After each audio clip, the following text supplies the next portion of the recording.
Hello and welcome to episode 4, Absence Seizures. This is the first of 6 generalized seizures that there are that we will be going over. Uh, and yeah, let's get to it. So first of all, we'll be going over the background information, then we'll go on to the causes, then symptoms, and then we'll end it off at avoidance and answer. So all right, let's talk about the stealthiest seizure of them all. Absent seizures. So they're like your brain briefly hitting the pause button without asking permission. These seizures are a type of generalized seizure, meaning that they involve both sides of the brain at the same time. And unlike the dramatic effect people often picture, these type of seizures, absent seizures, are quiet, quick, and incredibly easy to miss. These seizures are very short, they only last around 5 to 15 seconds, and then boom, you're back. No confusion, no collapse, and no memory of anything happening. It's basically like your brain just went AFK for a moment and came right back like nothing happened. So absent seizures are most commonly seen in children, especially between the ages of 4 and 14. They're often genetic, meaning that the brain is wired in a way that is more prone to these brief electrical interruptions. And the brain circuits involved, especially the thalamus and the cortex, these are both the thalamus and the cortex, by the way, just two regions of the brain. And basically, the brain circuits involved, especially especially the thalamus and the cortex, start firing in an abnormal rhythm, kind of like a group chat where everybody just suddenly sends the same message at the same time. So neurologists can actually see this abnormal rhythm on an EEG.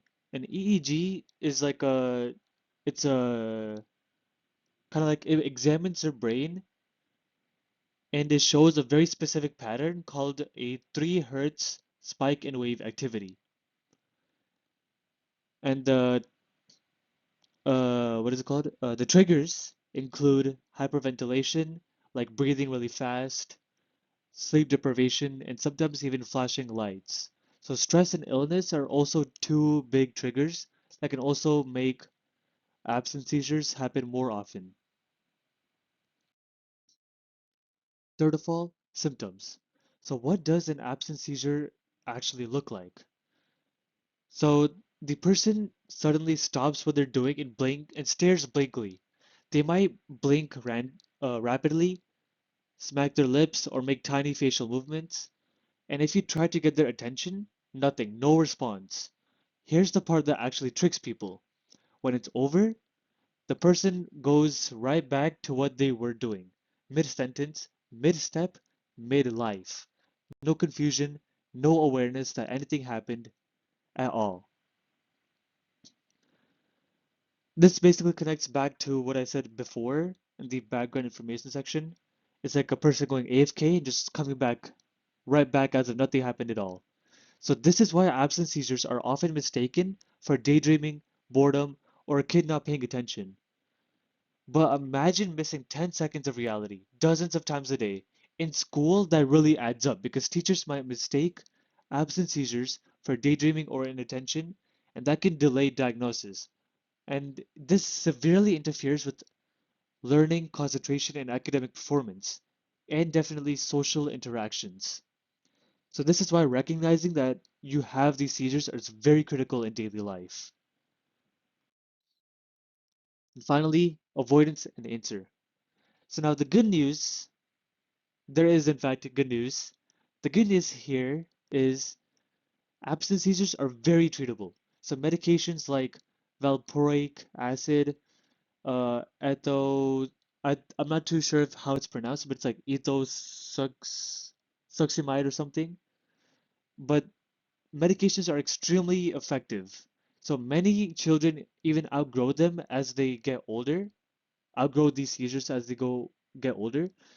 But if you see someone having an absent seizure, you don't have to, you don't need to rush or panic. Just make sure they're safe. especially if they're near traffic, water, or anything risky like stairs.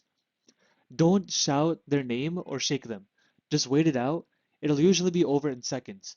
The real danger isn't the seizure itself, it's what people assume about it. Teachers might think a student is distracted during school timings. Parents might think a child is ignoring them, and that's why awareness matters. Now for the key takeaway.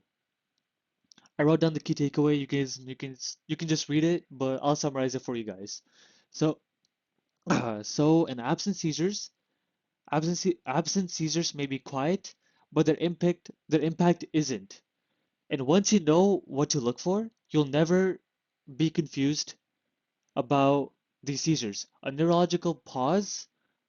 never confuse a neurological pause with spacing out again. So that is it for absent seizures. This is the first episode of the six that we're going to cover about generalized seizures. Generalized seizures are basically just seizures that don't start off in one specific area and then evolve to like both sections of the brain. This just straight up starts out on both sides of the brain. Starts out impacting both sides of the brain, both hemispheres of it, and it just continues like that. So that is the end of episode 4. Thank you for listening and have a nice day.